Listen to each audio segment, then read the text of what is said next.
Well, I should, after that introduction, Roland, I should just go home. I mean, I don't need to say anything. Thank you very much. Very kind of you, all of you, to come on this hot and sticky day. Thank you for your presence, and it's very nice to see some old friends as well. I'll talk about Pakistan, and then we'll talk a little bit at the end about Afghanistan, which I'm sure you'll be interested in. Well, what is the situation in Pakistan? To describe it in a nutshell, is pretty grim. We have three insurgencies going on at the moment simultaneously. Afghanistan, by comparison, has one. We have a full-blown insurgency in northwest Pakistan with the Pakistani Taliban, who are trying to topple the state and impose an Islamic regime. We have a separatist insurgency going on in Balochistan province, where they want to separate the largest province of Pakistan and make it into an independent state. And we have mayhem and multiple insurgencies in Karachi, the third or fourth largest city in the world, with over 22 million people. And all the ethnic and sectarian groups are active there, armed militias, armed mafias. And the death toll in Karachi every day is anything up to a dozen to 2 or 3 dozen. And alongside that, there's a crumbling economy that has faced and the Pakistani elite has refused to carry out economic reforms, despite signs many years ago that the economy was in a bad way. We have an acute energy crisis, up to 16 to 18 hours of no electricity a day, if you can imagine, in temperatures which I won't even mention, because I don't think Canadians would even understand those temperatures. Again, the middle class and the elite can have generators and buy diesel and run up enormous costs, but to have light and to have electricity. But you can imagine what this has done to the country's industry, to education, to health, to almost every aspect of Pakistan's growth and development. And we have a terrible legacy of first the Soviet war in Afghanistan and secondly the Taliban civil war in the 1990s, and also from the American invasion of Afghanistan in 2001. This legacy comprises of sectarianism. We in Pakistan have almost all the Muslim sects, unlike the Arab countries, where you will hear about 2 or 3 sects of Islam. There are dozens of Muslim sects in Pakistan. Many of them have been made in Pakistan since 1947 and have are quite recent. Some of them are financed and supported by the Arabs, the Gulf states, Saudi Arabia, or Iran, or whatever it may be. But a lot of them are indigenous. And they have also been on a rampage, killing each other. In particularly, the Sunni extremists have been killing Shias and anybody even closely related to Shias. Let me remind you that in 1947, when Pakistan was made, 23% of Pakistanis at that time were non-Muslim. And today, they're about 3%, with a population obviously 5 times more, 4 times more. So the fact is that minorities have been driven out of Pakistan first: the Christians, the Hindus, the Sikhs, the Buddhists, and now anybody who's a non-Muslim is trying to flee. And now that there's this sectarian war, a lot of Shias are trying to flee, and a lot of other people who've been persecuted: the Ahmadis, the Ismailis. In Karachi, the Bohras and Memons, these are all branches, some kind of branches of Shiaism, are also trying to flee. Many of them include professionals, doctors, architects, lawyers, who've also been butchered. And there's very little that has been done to stop this. A lot of, in particular, one extremist group is very well known, and its leaders are living openly. Now, the other part of this conundrum has been that this growth of militancy has also been fueled by the state, where the army and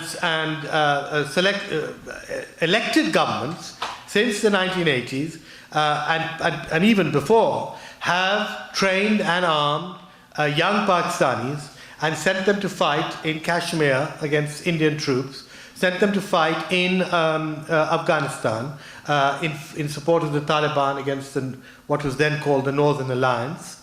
And so we have a whole export industry of militancy, which has been used to basically assert the foreign policy aims and goals of the military and selected governments. And this obviously has been ruinous to Pakistan, and this is the consequences of this, because all these militants are now coming home. For several years, the army has banned militants from crossing over into India. Those militants are now waging war against Pakistan itself. And the same goes for those who are fighting the Taliban. So we have this, the legacy of the last 30 years has both been perpetrated upon us and has been self-generated. And this is a very important point to know, because Pakistanis love to blame everyone else for what has gone wrong in Pakistan. They will blame the Americans. Today they still blame the Americans.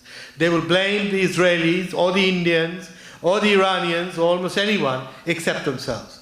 And I think it's incredibly important that Pakistanis look, first of all, internally at what has gone wrong. And this is something, unfortunately, that the military in particular and the intelligence agencies have perpetrated in the media and civil society, through conspiracies, through rumor mongering and all that, that everything that is going wrong is a result of a US-India-Israeli conspiracy. And so the whole country often is full of conspiracy theories rather than objective. Now, I just want to spend 5 minutes in explaining, what were the moments in the last 30 years that we missed when we could have taken a different trajectory? And I think it's very important to understand this. I won't go back to 1947 and the creation of the British and the creation of East Pakistan and the separation of Bangladesh. I will go back, first of all, to 1992, which was the end of the Cold War. Many countries who were allied to either one side or the other in the Cold War realized that this is a new period, a new era is starting. We've got to stand on our own feet. We can't rely on $2 billion from the Soviet Union or $2 billion a year from the Americans. And that is why throughout the world you get this rush of trade liberalization. You get all these economic organizations like ASEAN and EU and the expansion of these organizations, except in South Asia, where actually in South Asia, rather than taking part in all this, we were infiltrating militants into Kashmir. So this whole period of, the Clinton era, essentially in world politics, but this whole period of growth and development that happened in many parts of the Muslim world, particularly in East Asia, we did not follow. And of course, the Indians were to blame for that too, because they remained also very restrictive on what they would do. And they were not giving Pakistan any leeway, and they were not really advocating good neighborliness with anyone. They had terrible relations at that period with all their neighbors, Nepal, Sri Lanka, Bangladesh, and the smaller kingdoms in the north. So we missed that opportunity, the end of the Cold War.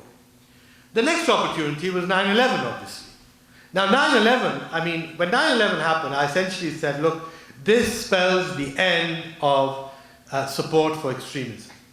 No government now in the world can continue supporting extremism as an arm of its foreign policy.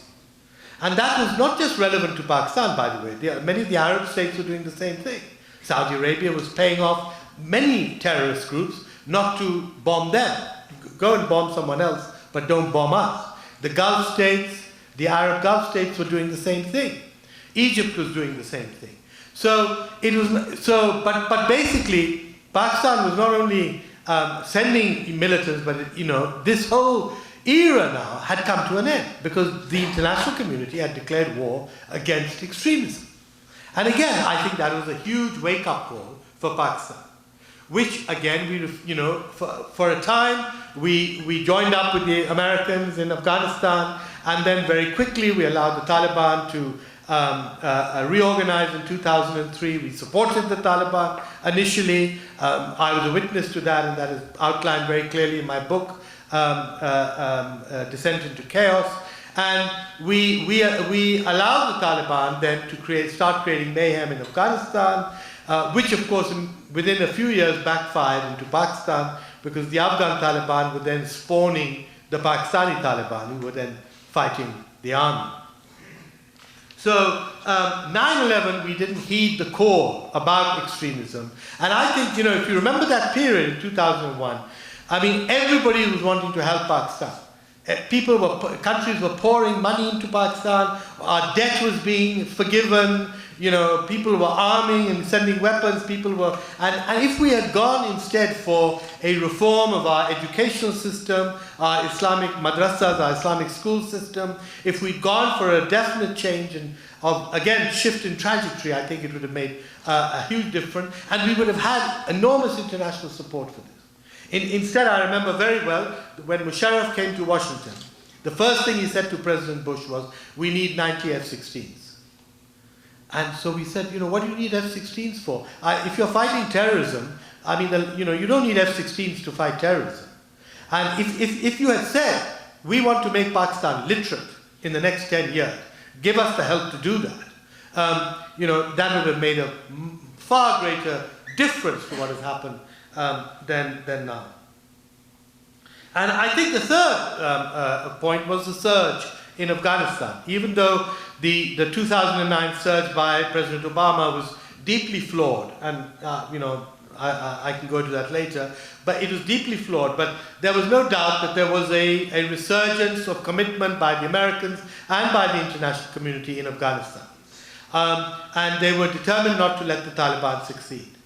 And again, I think, we could have played a major role in bringing, at that point in time, before the surge, or even just after the surge, bringing the Taliban to the table, or at least trying to moderate the Taliban position so that the surge did not happen. And of course, the surge led to terrible consequences for Afghanistan and for Pakistan.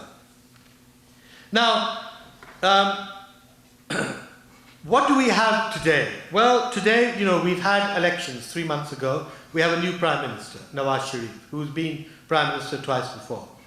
There are enormous expectations placed on him.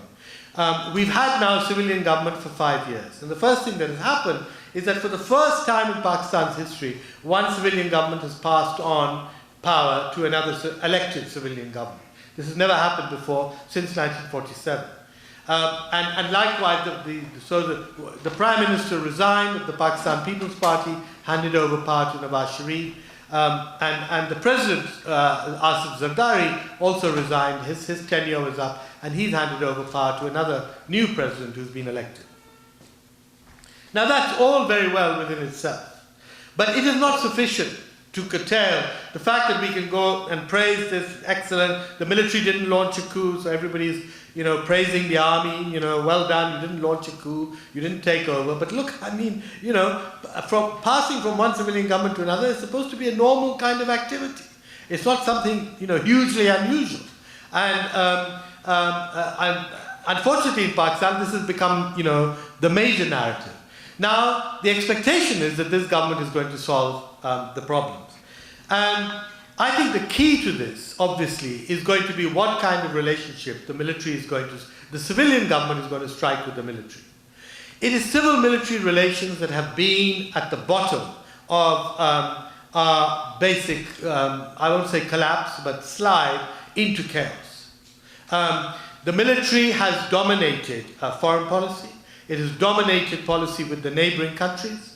It consumes up to 30 to 35% of the budget.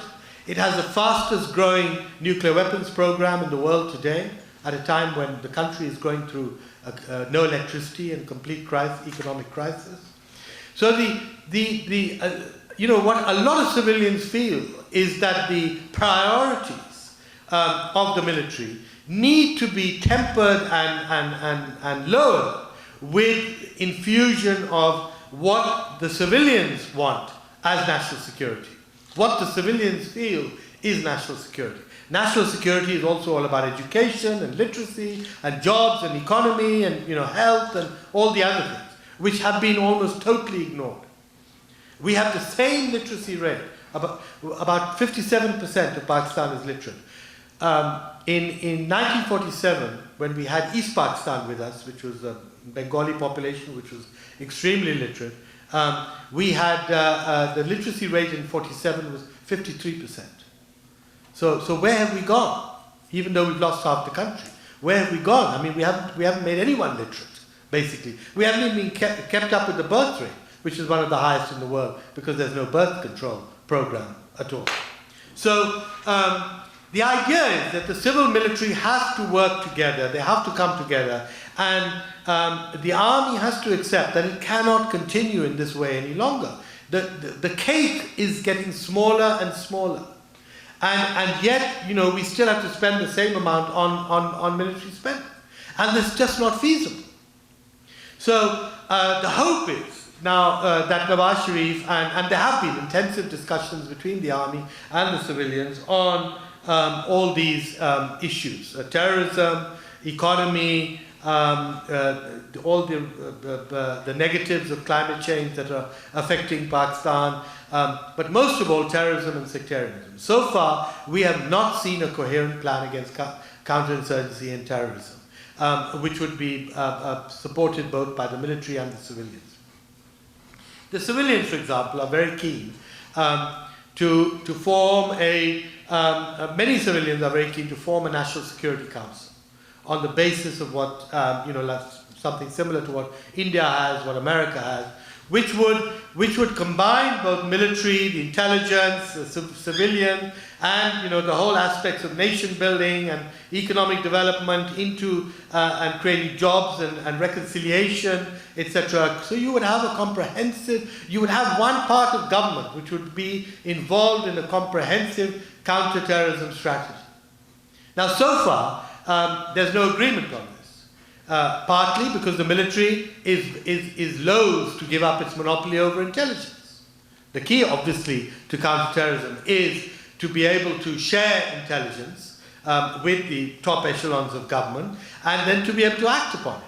But if one section has got the intelligence, and you know all this from the wars in Washington, what has happened between the CIA and the NSA and the this and the that. But I mean, essentially in Pakistan, the problem is that the intelligence is basically in the hands of the military and is not shared with the civilians. And until that happens, we're not going to be able to get a proper counter-terrorism strategy. So I think that is the very first thing. The second thing is that we have to come to a position, both the military and the civilians, to a position of what I call zero tolerance for extremism. Now, zero tolerance for extremism means you will not support certain extremist groups but kill others. You will not train certain or allow certain extremist groups to kill Afghans or Indians or Shias or whoever it may be, but crush others. So far, for example, the policy with the Pakistani Taliban has been that those Pakistani Taliban who attack the Pakistan army are hammered by the Pakistan army. But those Taliban who are living in Pakistan, those Pakistani Taliban who are living in Pakistan and go and attack the Americans and the Canadians and the NATO forces in Afghanistan, they're considered fine. They're not, they're the so-called whole debate between good Taliban and bad Taliban. Well, what I'm trying to say is that there can't be good Taliban and bad Taliban. There has to be zero tolerance for extremism. And this has to be, this can only be brought about by a comprehensive strategy of counterterrorism and counterinsurgency, which includes all the other aspects of nation building. The other thing is that the other positive feature in Pakistan is the growth of civil society, the existence of civil society. Now, civil society right now is very polarized in Pakistan.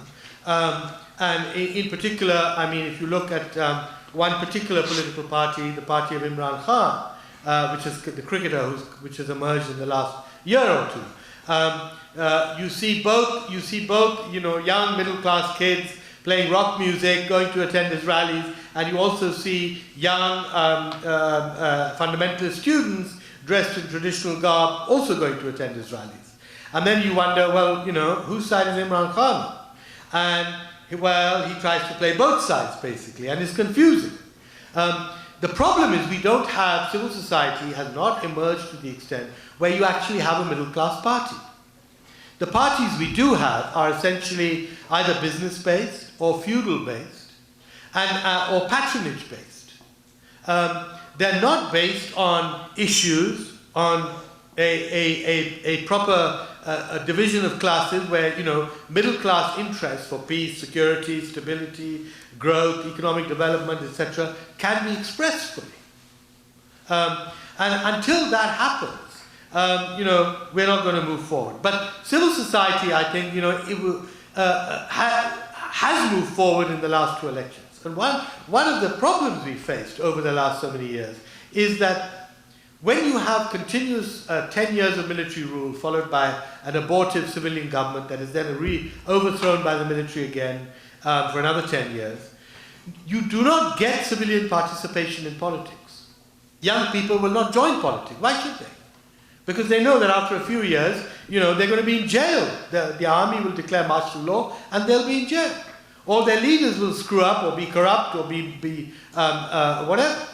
So there's no incentive for young people to actually go into politics and become political leaders. And there's no political party that has inculcated this idea of service. That, politics is all about serving the people. It's not about making money or being corrupt or going to kill your next door neighbor. So we need a middle class that is actually going to be empower itself.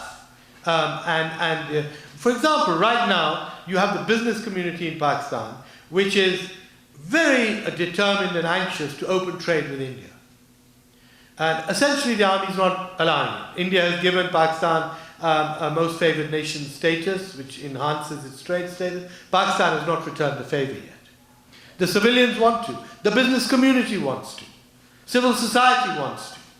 But again, this is something that has been blocked because, there's no agreement between the civil and military on this. Now, let me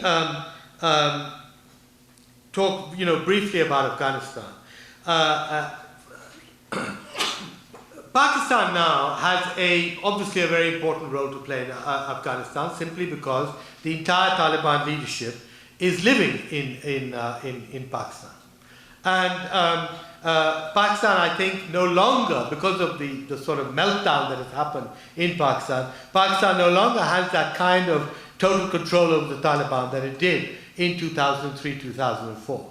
I think the Taliban, a lot of the Afghan Taliban are acting independently. There are divisions within the Afghan Taliban, hardliners who want to continue the war and are not listening to anyone. But there is, in my opinion, a peace lobby in the Taliban that does want to have talks. And as we know, there have been a series of talks between the Americans and the Afghan Taliban, which took place in Qatar. But unfortunately, they've broken down, and now there's an attempt to revive them. All the Americans, the Qataris, the Afghan government, everyone has tried to revive these talks in some shape or form. I think the real problems in Afghanistan at the moment, I'm always asked as well, what do you see as the future when the West withdraws? Is there going to be a collapse? What's going to happen?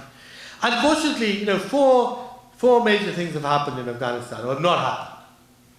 There's this constant talk in your media and about the so-called military transition.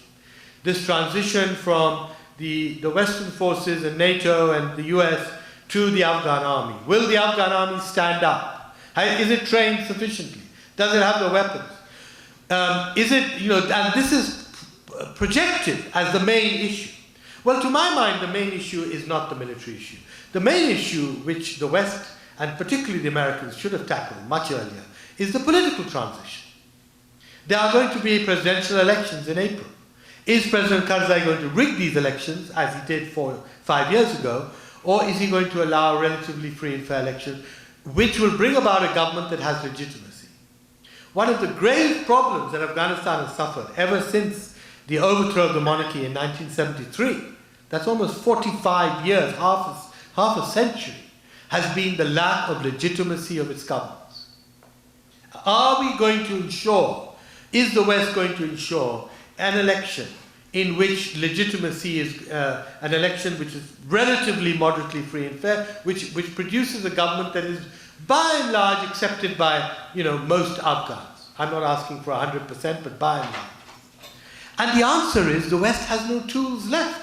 The West has withdrawn its forces. It has reduced the role of the UN to almost zero.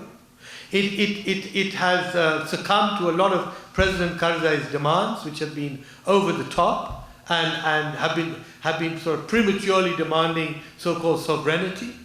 So the political transition, in my mind, is the main issue that next year will determine whether it will happen or not. Now, in this, I think Pakistan has a very important role to play. It can urge, first of all, it can urge the Taliban not to allow the elections to take place, not to continue fighting during that period. Other nations also have a role to play. But I think, unfortunately, the American withdrawal is coming precisely at that moment when elections are taking place. And that is going to be a huge mistake. The second transition, which was really needed very badly, was a regional agreement. Afghanistan, at the moment what is happening is and Afghanistan has suffered because all its neighbors have always interfered in Afghanistan. Afghanistan is a landlocked country. It has 5 direct neighbors. And it has 3 very powerful near neighbors, Russia, India, and Saudi Arabia. They've all interfered in Afghanistan.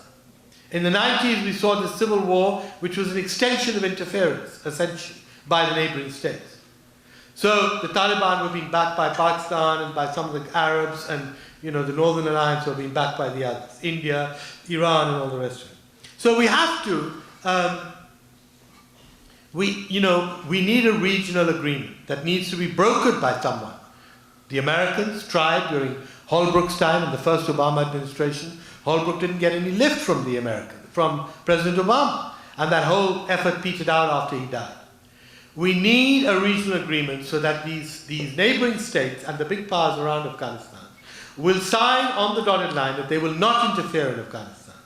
And there needs to be some kind of mechanism by which you can ensure that there will not be interference. That if the Afghans feel there has been interference, they can go to the UN Security Council or they can go to some body and complain. So we need diplomacy and we need transition to a regional agreement. And that is not on the horizon at all. There's no diplomat at the moment who's seriously engaged with this. And it's very difficult. Look, Iran, the Americans are not talking to Iran. So for the Americans to do this is anyway a waste of time. Right now, the Americans even have very poor relations with Russia. So you need some kind of neutral group to do this. And the third thing is the economy. Unfortunately, despite all the money and the lives that you have spent and other countries have spent in Afghanistan, we do not have a viable Afghan economy. An indigenous Afghan economy that is capable of generating revenue and jobs, and Afghanistan being largely an agricultural country, but in 12 years of presence and occupation, you should have by now really developed Afghanistan's agriculture. And again, the West failed to do it. This was the basis of nation building in Afghanistan. You didn't want chip factories there. You wanted, you wanted basic development of agriculture and marketing of agriculture as a source of revenue. Which, by the way, Afghanistan exported its agricultural produce in the 50s and 60s and 70s. And it doesn't do it. It fed itself. In 1973, Afghanistan was able to feed itself. It can't feed itself anymore. It has to import food. So, not even, so what I'm saying is we have not even been able to raise the level of agricultural production to what it was in 73, when the king was overthrown. And that is a transition that, again, the West has failed to make. And that is leaving a terrible vacuum inside Afghanistan. Because, again, the Afghans are going to be dependent on foreign aid. That foreign aid, you are committed to help Afghanistan for the next 5 years in building the army. Another bunch of money is going to do economic development and budgetary support. But who knows if after year 1, your government changes, another half a dozen governments change, and those parliaments are willing to continue money to Afghanistan. The US Congress is not in any mood to give any money to Afghanistan after 2014. And so all those issues, also remain. Now, I think what is happening is that if we look at the crisis in Syria, the two or three of the issues in Syria, there's the growth of sectarianism in Syria. There's a similar growth in Afghanistan and Pakistan. But most important, the war in Syria has spread into all the neighboring countries because of the refugees, because of the militancy. It's in Lebanon, it's in Jordan, it's in Iraq, it's in all. The danger is that if we do not take Afghanistan 2014, the withdrawal of troops and the Afghan settlement seriously, and bring about talks between the Taliban and the Afghan government and the Americans, we will be faced with a spreading war, a war that will hot up in Pakistan even more, because there'll be all sorts of backlash coming into Pakistan, and that could spread into Central Asia, because there are a lot of militant groups from Central Asia who are fighting with the Taliban right now. They want to re-enter Central Asia. The Kashmir struggle could be reignited because of this militancy in Pakistan, which would again create the danger of an Indo-Pakistan conflict. Now, I think, finally, I want to say what is really also needed for a settlement is an India-Pakistan dialogue on Afghanistan. There's terrible rivalry right now between India. Pakistan is convinced that India is trying to make a base in Kabul so that it can undermine Pakistan. India says, we have every right to be here and nobody can question us. But there is no dialogue between the two countries. They don't talk about Afghanistan. They don't talk about their relationship or their act in Afghanistan. And so we need a dialogue. And this is something that, again, neutral countries and countries which have been involved but still have a reputation, like Canada, like the Scandinavians, like Japan, could get involved in backing. We need a dialogue between India and Pakistan so that this rivalry, which we've already seen in Kashmir, does not spill over into Afghanistan. So I think there's an enormous amount to do. The most important thing is that we need a lot more diplomacy to create this regional settlement, to help create talks between the Taliban and the Afghan government, and in Pakistan for this dialogue between the military and the civilians to bear fruition. We need a lot more talking, and otherwise the danger is that just as the Syrian war has spread out into the region, the danger is if we abandon Afghanistan and Pakistan like it is right now, we will see the wars there spread as well. Thank you very much. I'm going to pick up just from where you left off. When you were talking about the importance of need for political agreement with the Taliban involving the Afghan government and the Americans as well. And you talked a little bit about how that might come about. You mentioned the need for direct talks, and these have been on again, off again, they're off again now. You mentioned the importance of an India-Pakistan dialogue, and I took note and found it quite interesting that you thought that there was a potential role for Canada there as a possible facilitator of that dialogue. But I guess what I'm wondering in my first question to you is, what would a possible political agreement with the Taliban look like? What might be in that agreement, do you think? This should be a microphone. Well, they're different, depending on who you talk to, whether it's the Americans or the Pakistanis or the Afghans, there are different views on this. But the logic would dictate that first of all, we need a ceasefire. We need the war to come to an end. My basic premise is that this Afghan army is capable of standing up as a garrison army, to keep the peace, to keep the roads open, maintain some kind of law and order. It's not an army that can fight a civil war for an extended period of time. So we need a ceasefire between the Taliban and the Americans and the Afghans.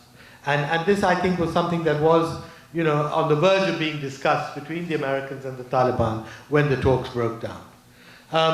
And then you would need, obviously, a political dialogue between the Taliban and the Afghan government as to what kind of how would the Taliban be accommodated?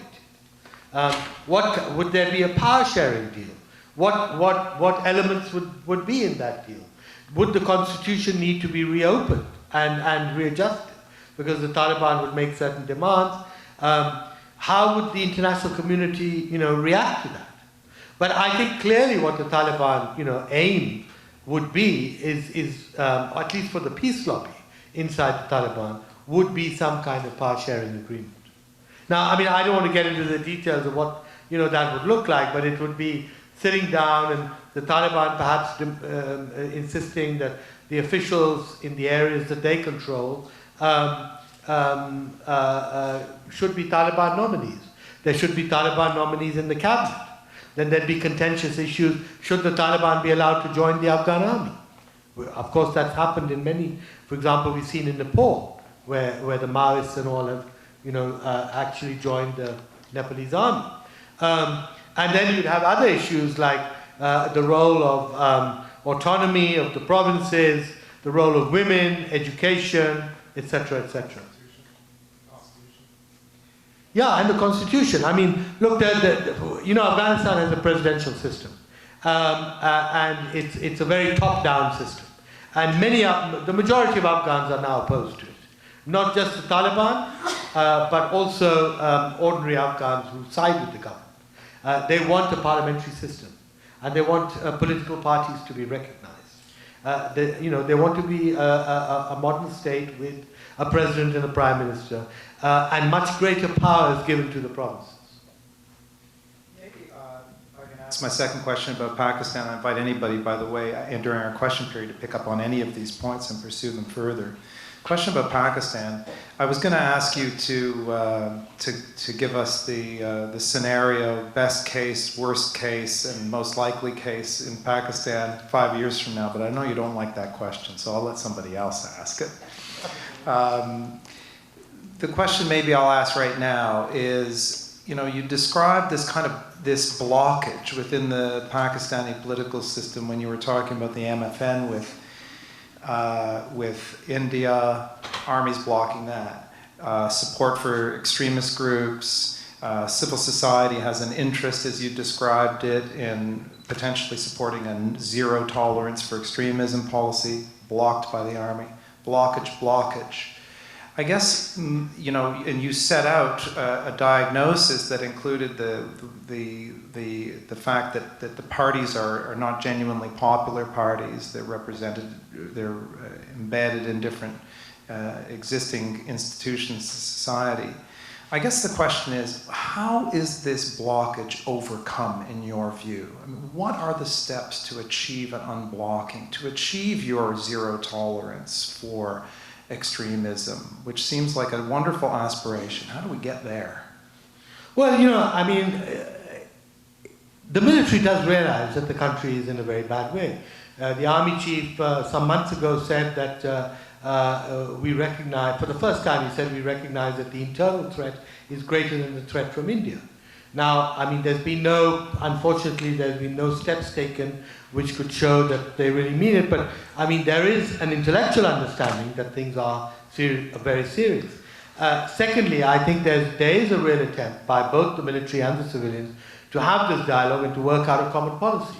Now, this is the first time that something like this has happened. If I describe to you the last government, President Zardari, he essentially, the last 3 years, he just handed over everything to the military. He said, you run foreign policy, you run security policy, I'll have nothing to do with it. And it was a disaster.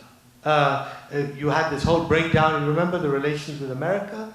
Pakistan closed the road for the NATO convoys. There was, for 1 year, the road was closed. We didn't talk to the Americans for a whole year. So, you either have this choice of the civilians retreating and saying, okay, we're in power, but we're not really in power. You're in power. So you do everything. Or you have the civilians actually engaging with the military, which I think what is happening now. And obviously you need a military that is also aware of the crisis and wants to engage with the civilians. And I think that is happening now. So we have to see, we have to wait and see the results of this. But I think this is a very positive development from both sides. I hope it leads to something.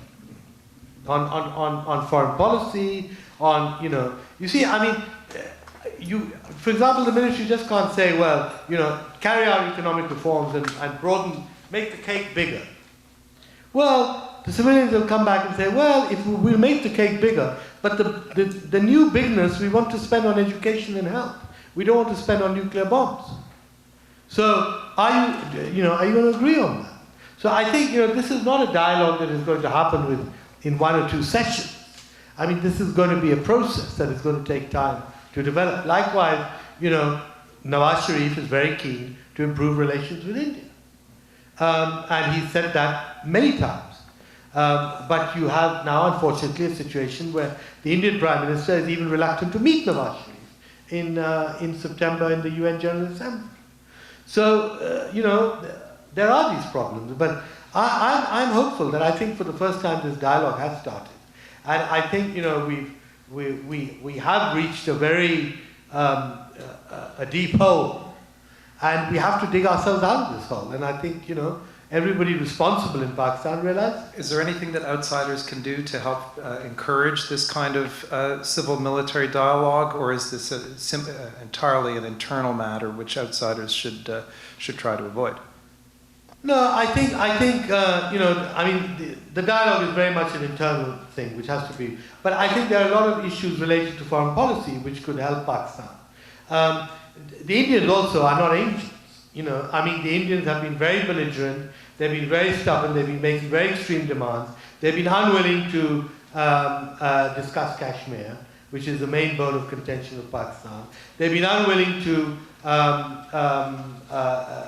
talk about Afghanistan.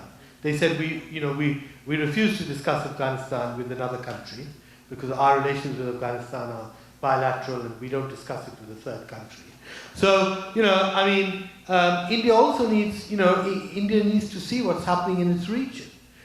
This is the biggest power in the region. It needs to be more open with its neighbors and less demanding and more giving, essentially. Until that happens, we're not going to see real progress. Okay, I'd like to invite those of you who are interested in asking questions, and of course just repeating our house rules, which is please to identify yourself before your question. Ahmed does have to get to the airport this evening. We don't have a ton of time, so please keep your questions relatively short. Nipa. Okay. I have 3 questions, but short. Nipa Banerjee, I am a professor at the School of International Development at the University of Ottawa. My focus is Asia and mainly Afghanistan. I have a question on your comment on when at the end of the Cold War, you said that India did not take advantage of that, but Indian liberalization, the reform program by the current Prime Minister, who was Finance Minister then, started at that time, and it went through an astronomical growth period, which was unfortunately not matched with economic development. But what you think of that? Do you believe that there was a change coming at the end of the Cold War? Regarding some of the solutions you have proposed for Afghanistan, I'm not so sure some of them are practical. For instance, the regional dialogue, and then going to the Security Council, I don't know what possibilities lie there. So about Afghanistan, I'm feeling very skeptical at this time. And the way the donors have, international community has behaved, I agree with you, and I don't see much change in their stance. And what's your opinion on that? What I was talking about during the Cold War was, of course I agree with you. That was the period of economic reforms in India, but it did not extend to the region, you see. India could have, or should have, in my opinion, helped the neighboring countries, or the SAARC countries, the South Asian countries, perhaps, to carry out similar kinds of reforms. It was difficult maybe to do it with Pakistan, because Pakistan was involved with India in this whole Kashmir thing was erupting at that time. But India could have been more giving and more altruistic to some of its other neighbors. And you know, unfortunately, I think what India has failed to realize is that India is not going to be able to sustain prolonged development if it's not going to help the neighboring states also. You know, I think that is really absolutely vital. And Indian policymakers have to understand that they do have a responsibility to the region. They're a country of 1.2 billion people or whatever, and these countries are, you know, 1/20th the size. But you know, you're not going to have a successful India if you're going to get a collapse in Pakistan or a collapse in Bangladesh and millions of refugees pouring into India. India should realize that the region has to come up with them. On Afghanistan, you know, I agree with you. I mean, I think there have been huge mistakes, and we are compounding the mistakes by leaving Afghanistan the way we are leaving Afghanistan in 2014 at this critical political juncture. And unfortunately, if Obama and others and NATO, you know, they knew perfectly well that these elections were taking place. I mean, you know, did they want to take responsibility? Obviously, they didn't want to take responsibility, you know, for the outcome of these elections. But the fact is that we're going to have probably very few foreign troops in Afghanistan to maintain stability in any way. You know, it's going to be, if these elections are not fair, free and fair, the West has no clout to rectify mistakes that will happen. And that's my main contention. The last election was rigged. It was rectified actually by John Kerry, who went out and told Karzai that you have to accept a second round, etc. And anyway, but I mean, he couldn't undo the rigging. But the danger is that if you have a bad election, it could lead to a round of civil war between the Pashtuns and the non-Pashtuns. Thank you very much. My name is Adam. I'm a fourth-year student in political science and public administration here at the University of Ottawa. I'd like to thank you for your comments, and I think it's very interesting to hear the point of view of somebody residing in Pakistan at the moment. So kind of on that point, I have a question. For me, what was most interesting about your dialogue or your talk here was the political situation in Pakistan itself. So I think, you know, Afghanistan and worrying about Afghanistan and the regional responsibility on Afghanistan is important, but the solution will never be found as long as Pakistan remains unstable and kind of a haven for Pashtun nationalism. And so on that point, I took interest in your point about finding the middle class and creating a real civil society for a middle class. But my kind of estimation of that, for the moment at least, is that I don't think that it's really possible to find that middle class. I mean, it doesn't seem like a real middle class or a potential middle class even exists in Pakistan, where majority of the population is still concerned with, you know, finding basic staple, you know, necessities and living with, you know, 16 hours, 18 hours without electricity a day. Is that more of a concern? I mean, no, look, I disagree. I think there is a middle class without a doubt. The question is that it is not organized in any shape or form. It is probably even more unorganized than the Egyptian middle class, what we saw after Mubarak fell. It is not an organized force. It does not have lobbies. It should have. For example, the business lobby should be a powerful lobby with the government, with the military, and with all the powers of the state. It's not. You know, the business lobby wants to make money and move that money out abroad. So there are, you know, I mean, the fact is that I think there are, I don't know the percentage, but you know, there is a significant middle class which should have more. You look at the media, for example. I mean, the media and television and stations are flourishing. Now somebody's watching all these programs. I mean, the ads are coming, these TV stations are paying for themselves. So there is a middle class that is watching all this. The question is that it's not organized, and civil society itself is not organized.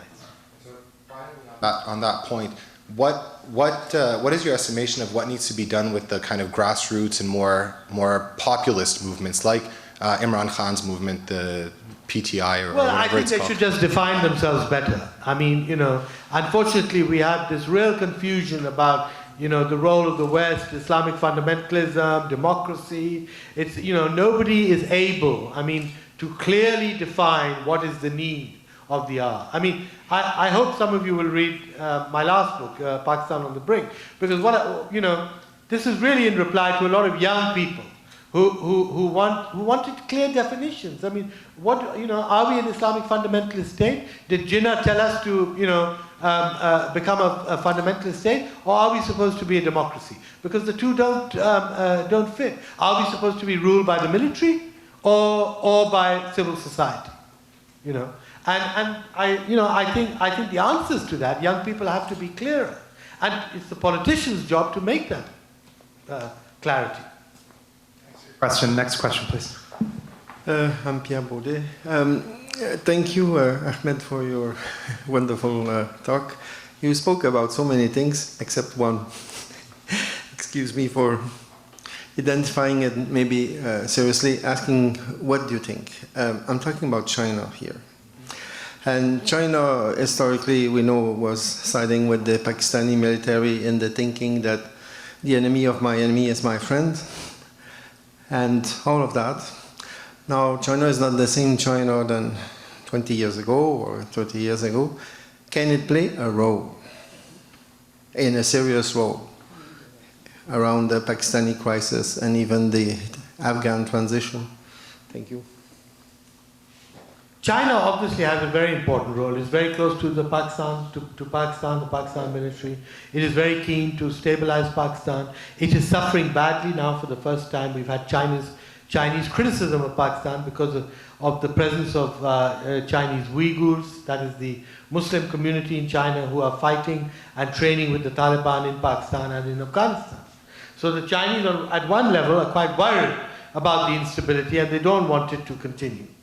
On the other hand, they also want to invest in Afghanistan. They've invested in the mineral and oil and gas development in Afghanistan. Obviously, they can't extract this stuff now, but they're planning long term. In 10, 20 years, they will be probably the largest investor and operator of wealth generation in Afghanistan. So, they have a huge stake in the region. And, I think what is important is that China must play also a political role in helping stabilize the region. China is reluctant to play a political role anywhere. We know with North Korea, it's reluctant to get involved with North Korea also. But I think China could play a political role in a regional settlement, or in helping develop a regional settlement around Afghanistan. It could help play a political role in helping the economy of both Pakistan and Afghanistan. I think there's a huge potential of China, but it has to get off this. It has to dirty its feet, if you like, in the mess that exists in both countries of Pakistan and Afghanistan. It can't lay off and say, we'll wait 20 years to Afghanistan to stabilize, and then we'll come in and take all your minerals and all the rest of it, and then we'll help Pakistan develop pipelines, etc., etc. Well, we don't have 20 years, or 5 years even. We'd like some political help right now. Next question, please. Hi, thanks for this very interesting talk. My name is Hélène Thibault. I'm a PhD student here and part-time professor at the University of Ottawa. My research focuses on Central Asia, and perhaps I have a very selfish question, because I would like to get some news from the Islamic movement of Uzbekistan, which I think you mentioned it without naming it before, that there are Central Asian groups that are present in Pakistan that would like to go back to Central Asia. So what is their location, perhaps an agenda? And also, perhaps a second question related to the withdrawal from Afghanistan, and if there's a potential for destabilization in Tajikistan. Thank you.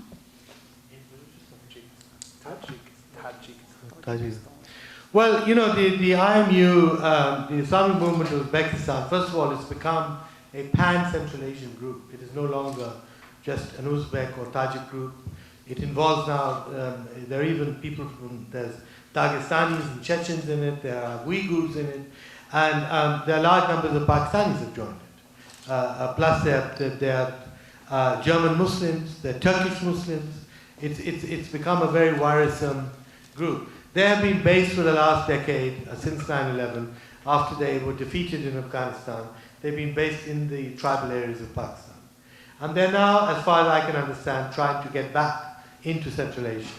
And they're using the Taliban, they're using groups in Pakistan like Lashkar-e-Taiba and other extremist groups to help them get back into Central Asia.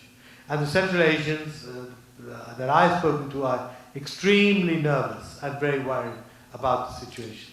Nobody really knows how strong they are, what their numbers are, what kind of penetration they have, what kind of underground network they have in Central Asia.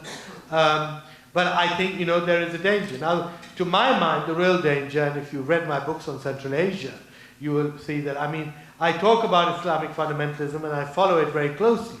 But the real threat in Central Asia are the regime's own failures. The failure of the Tajik and the Uzbek governments to carry out economic reform and to develop civil societies and to allow politics. They don't allow politics to happen. You need elections and political parties which will take the sting out of an Islamic extremist party like the IMU. So they are a threat, but I think again, for the last 20 years, the fault lies with the regimes rather than with the militants. Question, please.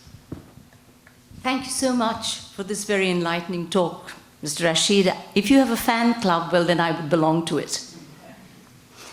My question is about Bangladesh and the relationship that now exists between the Islamists of Pakistan and the Islamists of Bangladesh. Can you enlighten us on that? Look, I think Pakistan has made enormous mistakes with Bangladesh. We have never formally apologized for what happened in Bangladesh in 1971. We need to do that. The army needs to do that. The politicians need to do that. At every level, we need to do that. Secondly, there's no doubt that the growth of extremism, in Pakistan and the presence of Al-Qaeda in Pakistan for the last dozen years or so, or even longer if you go back to the 1990s, has also led to a growth of extremism in Bangladesh. It may be partly indigenous, but I think partly it is unfortunately being fueled by the growth of extremism in Pakistan because of the long-standing ties that exist. And the fact that a lot, the Jamaat-e-Islami and other such groups in Bangladesh have, are either Bihari or Urdu speaking rather than Bengali speaking. So, I think that there's a great, enormous vacuum there that needs to be filled. At the moment, Pakistan has almost nothing to do with Bangladesh.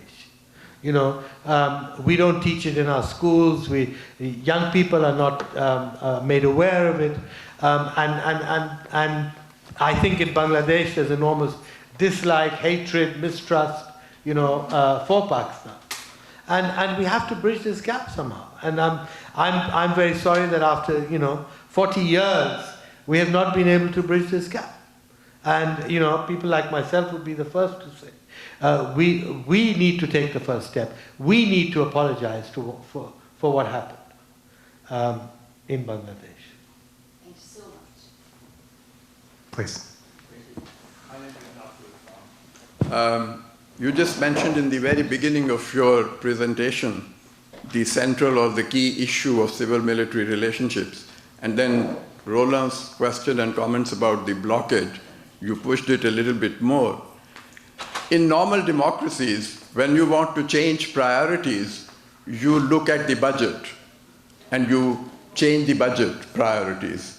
In Pakistan, when budget is presented to the parliament, the budget of national defense is presented as a line item, and the parliament has never supervised it, analyzed it item by item. I'm putting a scenario in front of you. With all your knowledge, I want to push you a little bit more to go out on the limb and say something. If Nawaz Sharif or any democratic government which has a mandate literally changes the priority by changing the budget, by reducing the budget, let's say, of the ISI, or reducing the budget of Defense Department in many areas, what they want, like, or reducing the budget at nuclear issues, and try to shift the priorities, what will happen? Will the military go on a limb and have a coup? What will happen then? That's one. On Afghanistan, could you please comment on the most recent things that have happened? For example, Karzai's visit to Islamabad recently and its aftermath. And more recently, the announcement that Mullah Baradar is being released, not released to Afghanistan, but inside Pakistan. This is a man who was supposed to be the #2 in Taliban movement, who was supposed to be their deputy minister, who was actually declared dead in 2007, and then he reappeared in 2010, and he has now reappeared again. Does he really have some influence and he can be a key in negotiations? Thank you. Look, I completely agree with you about the budget. First of all, I mean, it is absurd that in 2013, a country of 200 million people should have a secret military budget. This should be something that should be open in front of Parliament and just like every other ministry, etc. But again, you know, what you're suggesting is of course, I support what you're suggesting. We need an open budget, but it's not going to happen by fiat. You will have to be able to, you have to dialogue this with the military. Otherwise, if you remember, Zardari tried to take several steps regarding the ISI and all the rest of it. He had to backtrack immediately. And that spelled the end of Zardari's, any kind of influence he may have had with the military. So what you have to do is you have to negotiate with the military. I mean, you have to sit and explain to the military that in 2013, no proper country can carry on like this. And there has to be a debate on the defense budget, just as there's a debate on education, on everything else. So, you know, but I'm just saying that it can't be done by fiat. It can't, you know, you can't spring a surprise and say, well, I'm doing this tomorrow. I think what you need is a dialogue, and you don't want to prompt a adverse reaction. Maybe there's not a coup, but then the military ceases to cooperate with the government. And that leads to a worsening of other situations.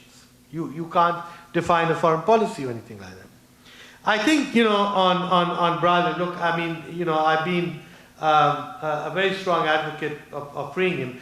Unfortunately, we've wasted too much. We should have freed Brazil a year ago, you know, when the Doha talks were going on or when other talks were going on. We could have then used, I mean, Brazil could then have been used perhaps to have taken the talks a step further. The fact is that Brazil was in touch with the Karzai brothers before he was arrested.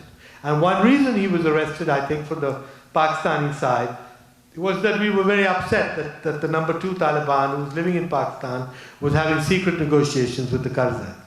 Unfortunately, I think we've released him too late. We've done it more as a favor to Karzai. Karzai wanted him freed because, you know, this was one of his demands.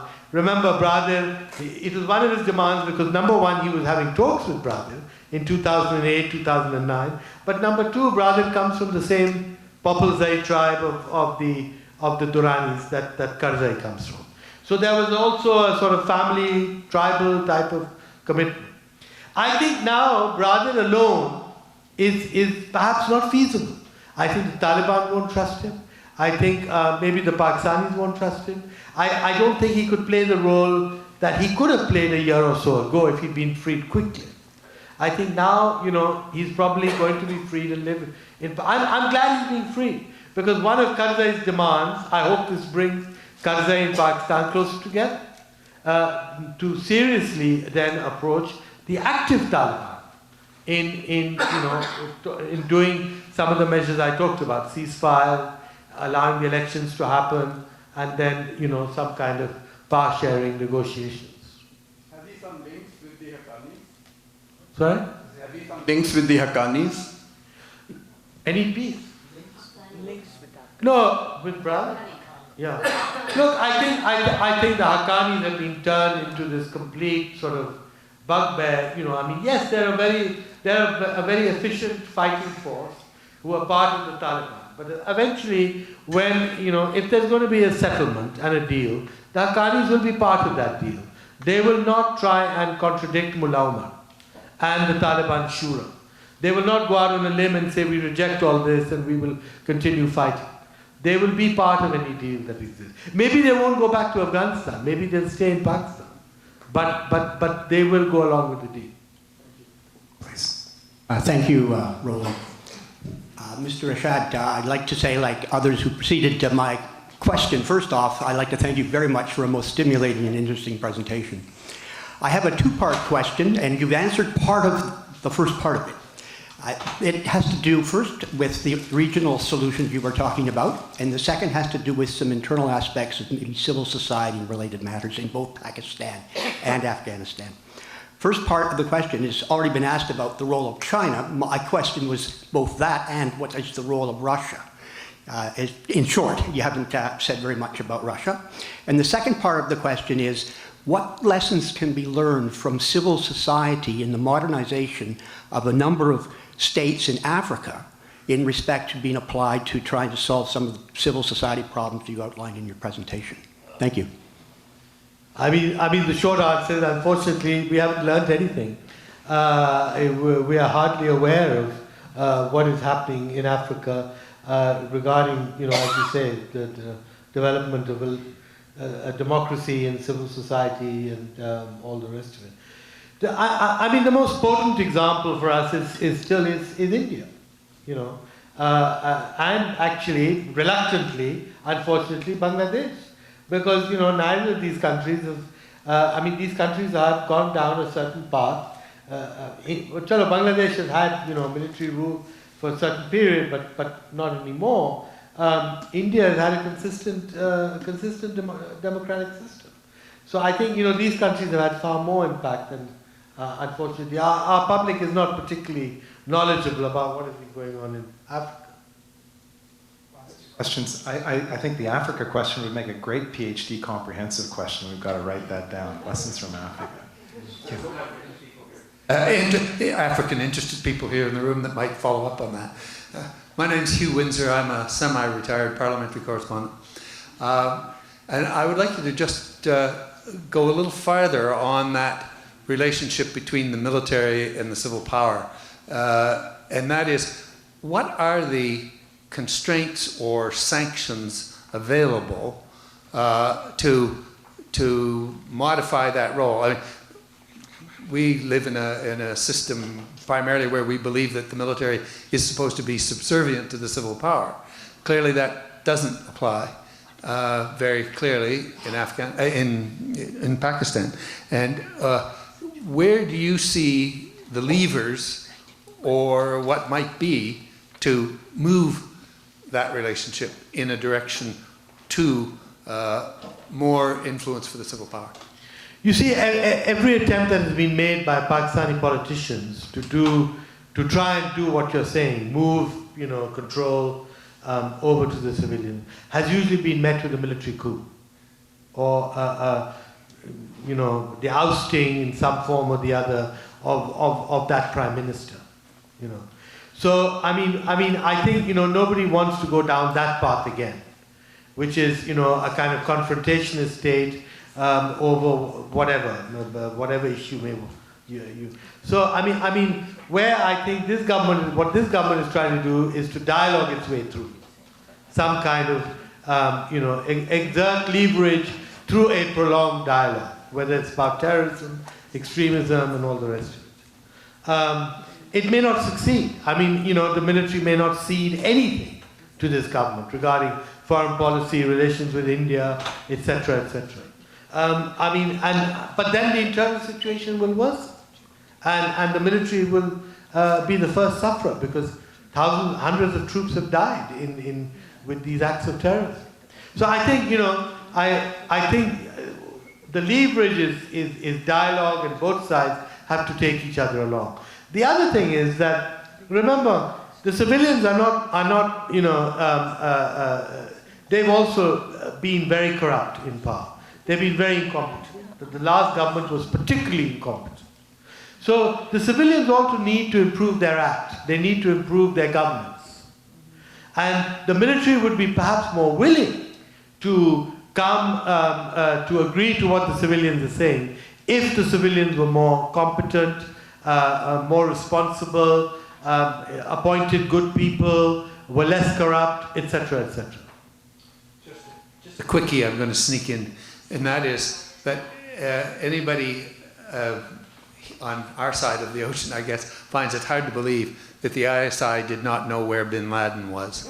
And I'd be interested in your view on that. Well, I have no idea, but it is absolutely impossible to believe that bin Laden was there without some group of supporters who were helping him stay there. After all, it was not just two brothers who could be doing all the looking after and the running around and moving house and building the house and all this kind of thing. There must have been other supporters there. Yeah. Hi, my name is Archana, and I'm a master's student here at the Public and International Affairs School. And I just wanted to thank you for that wonderful talk. And my question is to do with Pakistan's previous policy of strategic depth. And I want to ask if it's still relevant, because I know Hina Rabbani, she dismissed it and said a peaceful and stable Afghanistan is in the interest of the whole world, Pakistan and India. But I just wanted to see what your comments were on strategic depth. You see, I mean, the old idea of strategic depth as it existed during the Soviet occupation, I think, is no longer there. And I don't think the Pakistan army wants to either occupy Afghanistan or, it really does want a peaceful settlement in Afghanistan. But the idea of strategic depth is now extended that how do you keep India's role in Afghanistan to a minimum? Now, and how do you keep Pakistan's role to a maximum? I mean, that's what the army would like, And where I think it is unfeasible, you cannot minimize India's role in Afghanistan. India has given $2 billion to Afghanistan. India demands its pound of flesh. And it has always been an influential power in Afghanistan. You are not strong enough to get to tell the Afghans to get rid of India. And likewise, the Indians have to accept that you are a neighbor, Pakistan is a neighbor, and they have to, So you need to come to some kind of settlement with India on this. I hope this idea of conflict with India in Kabul, Kabul becoming the new Kashmir, I hope doesn't happen. But there are some people in Pakistan who believe that our strategic depth in Afghanistan is still important. We have to throw the Indians out of Afghanistan, and the best way is to start killing them. I mean, that's a disastrous policy. I'm not saying the army is doing that, but there are militant groups who want to do that. Thank you. Yeah, very last one, Nipa, go ahead. I forgot to ask this question. You talked about opening up the constitution. We never talked about the women's issues here, in Afghanistan in particular, and also Pakistan. But if you open up the constitution, the greatest danger is that the Taliban are going to clamp on anything that has been gained. Actually, the gains are very fragile. It's only due to the absence of the Taliban. I don't think we have contributed too much to the advancement of women, although we claim so. But the thing is, whatever has been gained, that we could lose. What is your opinion on that? I did mention women. When I talked about opening of the constitution, I said this is going to be one of the big problems. But you're absolutely right. It is going to be a major problem, and the women is the most vulnerable, if you like, issue. It's something. Well, I think that it's absolutely critical that the international community remain involved and remain committed, and you have Afghans who will continue to fight for their rights. I think the most positive thing that has happened in Afghanistan has been the role of women in the workforce. The role of women, 50-60% of teachers and doctors and nurses, at least in these two professions, are women. And if you're talking about putting the women back into, burqa and all that, you're talking about completely destroying the educational system for boys as well. Because, women are teaching boys. And you're talking about destroying the entire health system also. So the Taliban have to be, explained all this. They have to, part of the negotiations, they have to say, look, women are the bedrock of the entire health system in Afghanistan. And so what I'm trying to say is that I think it's very important that we emphasize not this issue so much of, Islam versus feminism and all this kind of thing. The role of women in the workforce in Afghanistan. We need more educated.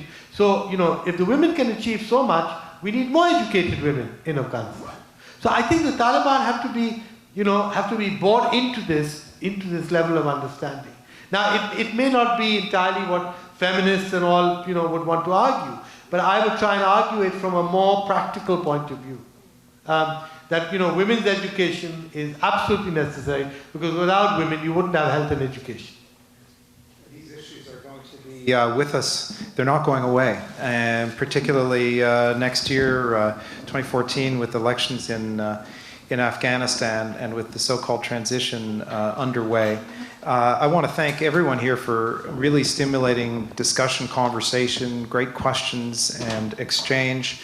And to Ahmed, who I know you've been traveling around a lot, and it's really an honor, and we're delighted that you decided to include Ottawa in your stop, as one of your stops to join us. Thank you for giving us a glimpse into the fascinating, complex politics of your country.